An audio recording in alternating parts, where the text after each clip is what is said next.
What is going to happen in the real estate market in 2021? Hi there, my name is Kevin Ward, and in this video, I am going to give you my 2021 real estate market prediction. And yes, that's going to come at the end. But before we get to that actual prediction, I'm going to talk about what are the factors that are in play today. What are the factors that have been in play in 2020 through the pandemic, through all the politics and everything, is what are in play now, what is in play, and what is coming that is going to determine what happens with the real estate market in 2021 and beyond. And then at the end, I am going to give you my personal prediction of what I believe is going to happen and why I believe is going to happen. And I'm going to tell you how it affects you, what really matters.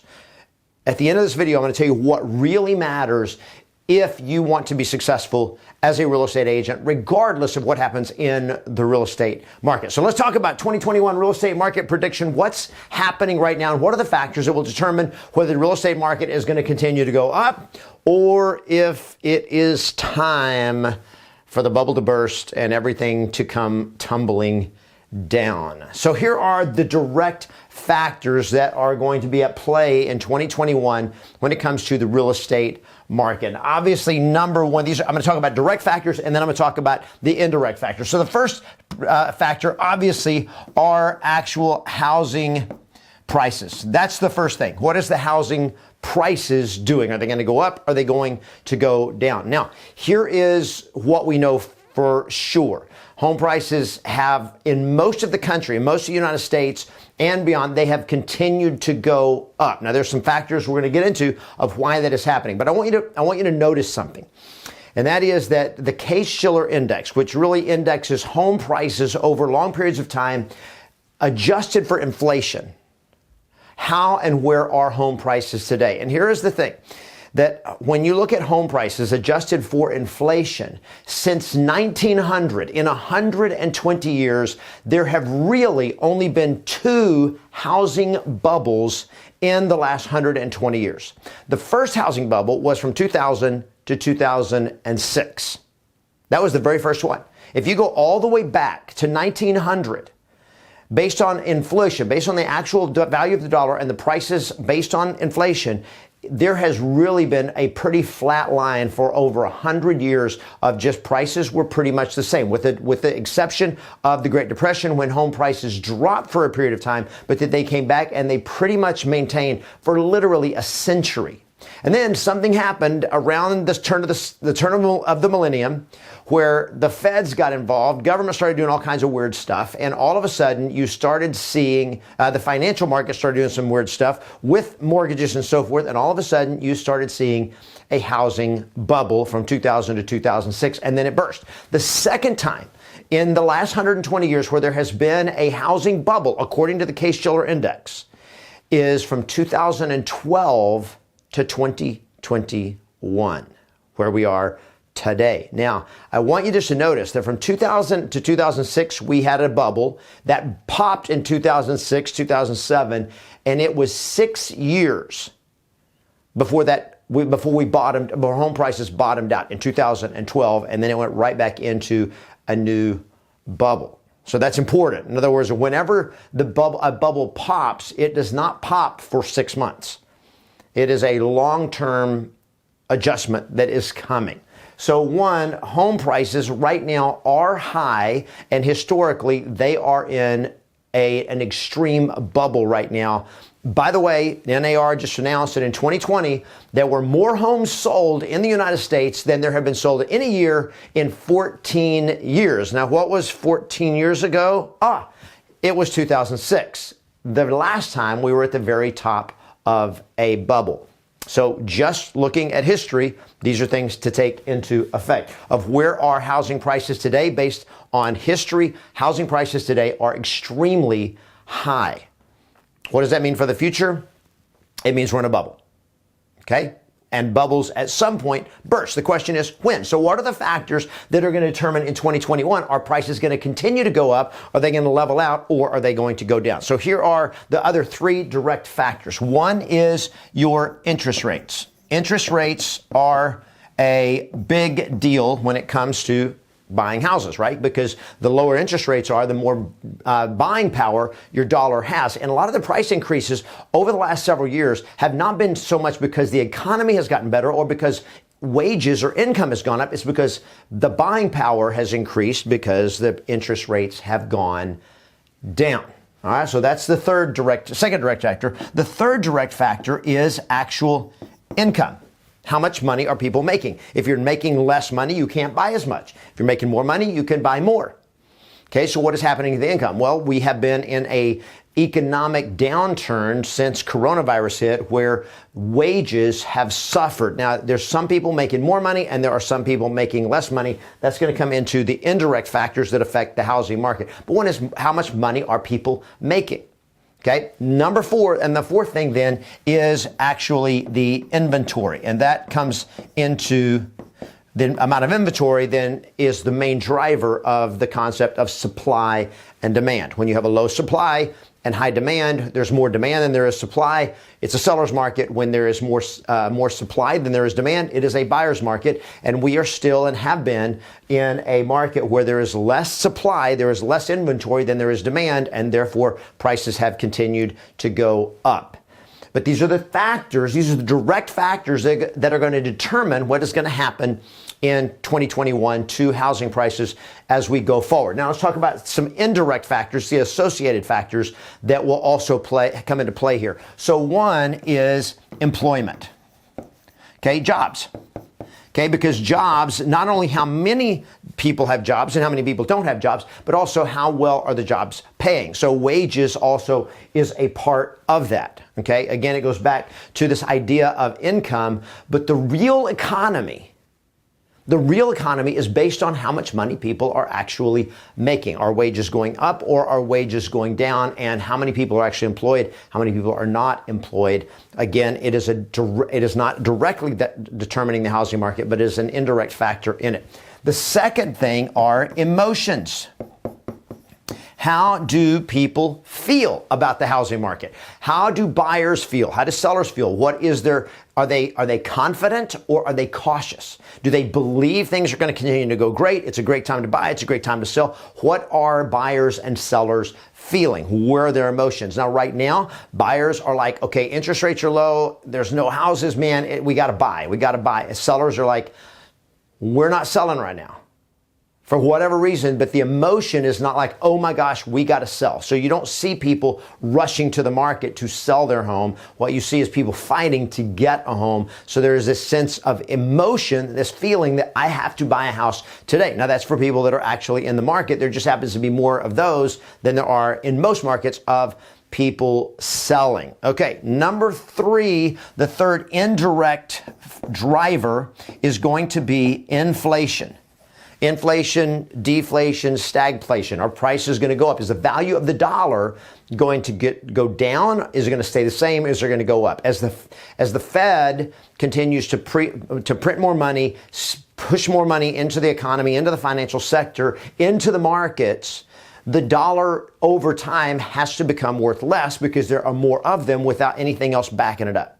Okay, so at some point you have to deal with the reality of inflation. And one of the things that's happened over the last year is when you look at just the prices of commodities, everything from corn to soybeans to oil to copper to precious metals, prices have gone up. The buying power of the dollar has gone down, but is that going to continue? And with the real economy still in turmoil, which is another big part of this is, let me go back to employment, is the continued number of people filing for unemployment it spiked when coronavirus first hit last year, and the economy got shut down and all that.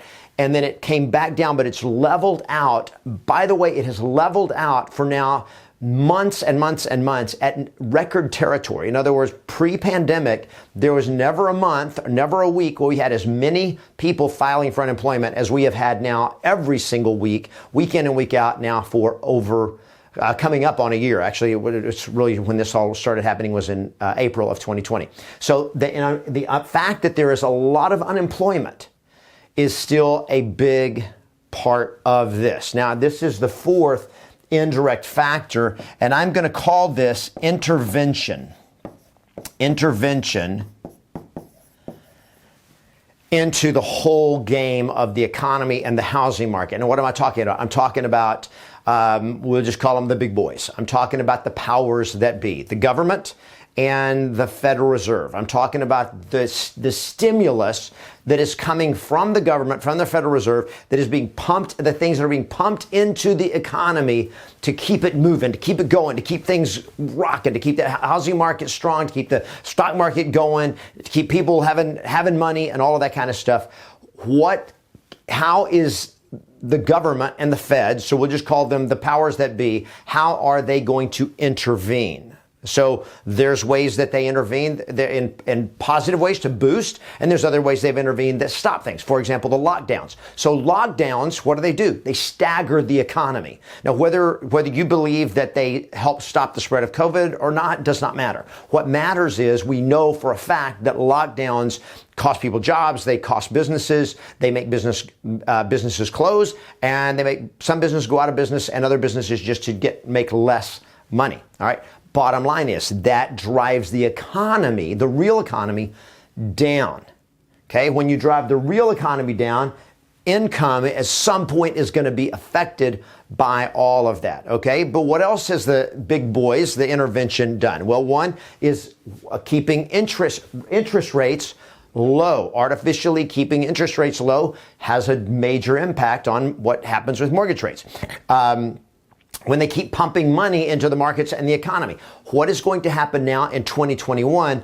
How's the government going to respond? Are we going to have continued lockdowns, or are lockdowns going to be eased? What's going to happen with the vaccine? That again is intervention into the current situation that has a lot of impact on lockdowns, on the economy, on jobs, and all that kind of stuff. So interest rates, keeping interest rates low. How much money is going to be pumped into the economy, whether it comes as direct stimulus to citizens, or it's being given into the markets or to state governments, whatever it is, how much input are they going to have in pumping money into the economy? And then the last thing about intervention is the forbearance and eviction moratoriums that we see happening that have been going on now for nearly a year.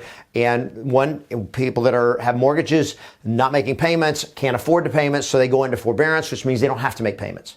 And then the eviction moratorium, where it says, hey, if tenants aren't paying rent, you still can't evict them because we're in a time of major crisis. All of that is intervention by the big boys. In other words, this is not this is not being driven by the free market. This is being driven by policy that is saying, okay, you can do this, you can't do this, you don't have to make a house payment, and you can stay in your house. All of that is in play right now. What is going to happen in the future with all of that? Okay, well, with the lockdowns, hopefully we're going to have fewer lockdowns in 2021 than we had in 2020. The economy is going to be able to open back up, and hopefully that will help begin help in a natural, a real organic recovery than simply by continued stimulus. Now, all indications are that the government is going to continue to try to stimulate the economy and produce more stimulus checks. That's everything that, based on the new administration and Congress and all of that, that looks like that is going to happen. So that's going to keep things moving. Okay, assuming that happens, that is going to keep money coming. The stock market, the feds have said no limits, man. Infinity. We're just going to keep printing money. We're going to keep pumping money in. We're going to keep interest rates low artificially. We're going to keep just doing everything we can to stimulate the economy, and we're not worried about inflation. All we're worried about is keeping the economy going and the market strong. Okay, that's what's happening right now.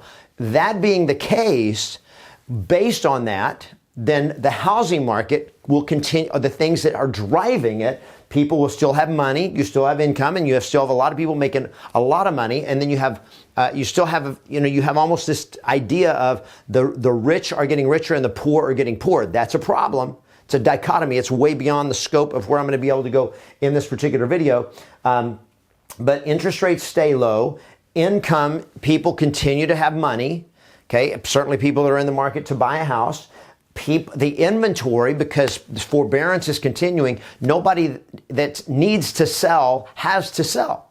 In other words, if they can't make house payments, they don't have to sell. They're not going to sell. They're not going to put their house on the market. But the day comes when forbearance ends.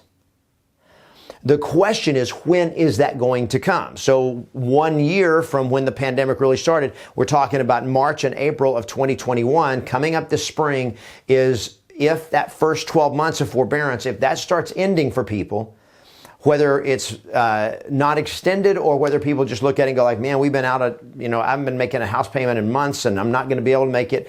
It's time to sell. All of a sudden you have more inventory hitting the market. Or if forbearance gets extended until this fall, 6 more months, whatever it is, we don't know yet. Eviction moratoriums, those are already been extended. All of that means investors can't sell, because how are you going to sell when you got somebody occupying your rental property and they're not paying rent and you can't get them out? Makes it very difficult to sell. So you have all of that, creates this inventory that is not materializing. Even people that can't make their house payments need to sell. They don't have to sell right now. And why would they sell when they can live there for free? Okay, it's just economics, right? It's just money. So all of these things are happening and in play. And how do all those play out over the next 12 months and beyond? All right, so here we go. Here is my prediction for what is going to happen. I'm going to give you my prediction, both short-term and long-term. And this is where it gets a little bit fuzzy, but I'm going to then tell you, okay, what do you need to do to prepare for and what really matters in this whole thing? Okay, so first, let's talk about short-term and let's talk about long-term. So short-term, here are the factors. Supply, your inventory. Interest rates, demand, which is a factor of inventory and how many people want to buy it, a number of buyers in the market, and then prices. So in the short term, with everything that's happening, with the intervention from the federal government, from the feds pumping money into the markets, stock market stays up, presumably, and I think that's going to continue to happen, that the stock market, because they're still pumping air into it. It's all artificial. It's totally separate from the real economy, where you still have millions of people unemployed that have normally not been unemployed. You've got businesses that are closing, businesses that are making less money than they are. And by the way, let me just say this one thing. There are a number of businesses, and you look at the stock market and they talk about the S&P 500 and it's just in record territory and all this. Well, there are six companies out of the 500 that represent 40% of the capitalization value of all the S&P 500. So you got 6 companies that are doing really, really well. And that's driving the market. Okay? But what you got to understand is that in America, nearly half of all business and all jobs is small businesses. They're not on the stock market. They're the restaurants, they're the hardware stores, they're the little mom and pop operations, many of whom are closed right now. Depending on where you are, some of them are closed, some of them are open at limited capacity, and all of that is happening. That is nearly 50% of the jobs in America, and it is nearly 50% of the GDP in America. And there is a lot of pain out there. Okay, but again, government keeps pumping, keeps interest rates low, and people that can't make house payments, they don't need to move, they don't have to sell. So supply, and this is at least for the foreseeable future. Now, when I say this, I'm looking at 2021 and just saying this is what is going to be happening for the foreseeable future in 2021. Now, at some point in 2021, this could all change. But it'll change based on these factors. Okay, one, for right now, the supply is going to continue to be low. We are going to continue to have a low supply. Interest rates are also going to stay historically low. The feds have already said we're going to keep interest rates low. They ain't going anywhere. So they're going to stay low for probably for at least all of 2021 and in the foreseeable future, even beyond that. Okay, because of that, demand is probably for now going to stay high, certainly higher than the supply. And because you have low supply and high demand, you obviously have upward pressure on prices. So prices in most markets are going to continue to grow. Now, here is one little footnote or factor. One caveat, and that is not every market in the United States is the same. There's one more associated factor I really should add here, and that is migration. We'll just add this here, migration, and that is where are populations moving. And so you have a lot of the major cities that people are leaving the major cities. They're moving to suburbs, they're moving to other states, wherever, whatever, but there's a lot of that movement. So you look at major cities like New York City, San Francisco, Chicago, Los Angeles. These are cities where there's a lot of people moving out. And because of that, there is massive vacancies especially in downtown areas in the city. Suburbs are not so much. People are moving to the suburbs. Sometimes cases people are leaving the states and they're moving to different states. They're moving to states like Texas. They're moving to states like Colorado or Utah, or Nevada, or Arizona, where there is a lower cost of living, lower relative real estate prices, and so forth. So you've got a lot of those things in play as well. All right. So based on all that, my short-term prediction for real estate in 2021 is people are going to keep moving at a limited number. There's still going to be very low supply. People that don't have to sell aren't going to sell. If you get a listing, it's sold. Okay, it's hard not to sell a listing in this market. And I think that is going to continue, and because that prices are going to continue to go up for the foreseeable future in 2021. Now, it may end before 2021. All this may change.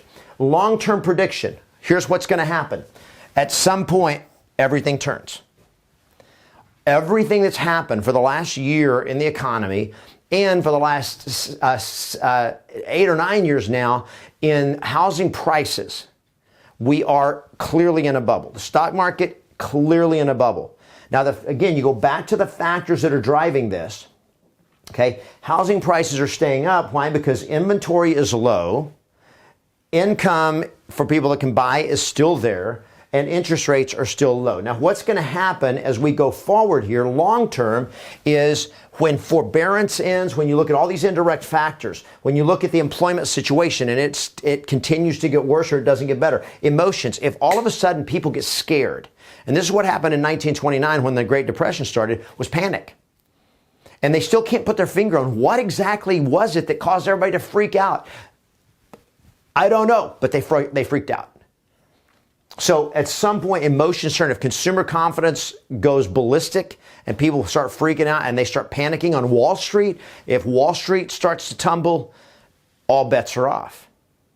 Okay? Guess who's buying all the mortgages nowadays? Mortgage-backed securities are being bought by the government, by the feds. They're buying them. They're buying it all up, buying it up.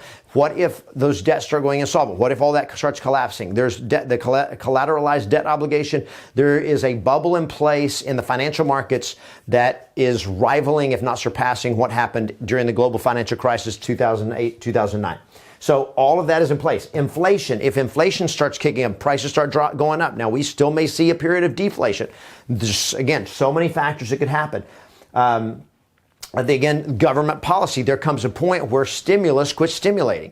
It just quits having the same impact. And so right now they've had to keep increasing, where before if they put $10 billion, it did something. Now they put $1 trillion and it doesn't seem to have the same impact. So long term, supply, once forbearance ends and all that, all of a sudden people get scared, then all of a sudden people start putting their house on the market, supply goes up. Interest rates are probably going to stay the same for a long time.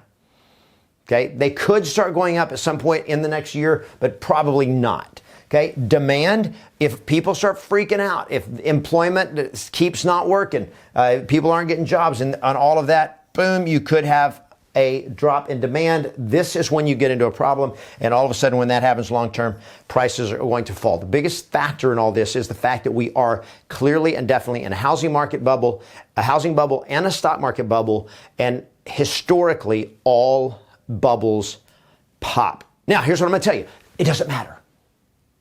All of this, you're going like, well, you didn't really tell me when it's going to, I don't know when it's going to happen. No, if there was a person out there who actually knew when it was going to happen and could prove it, that would be the answer to end all questions, right? But it's not there. But here's what I want you to understand. It doesn't matter. There is one key. There is one key that matters whatever happens in the real estate market in 2021 and beyond. And that key, my friend, here is the key right here. That key is,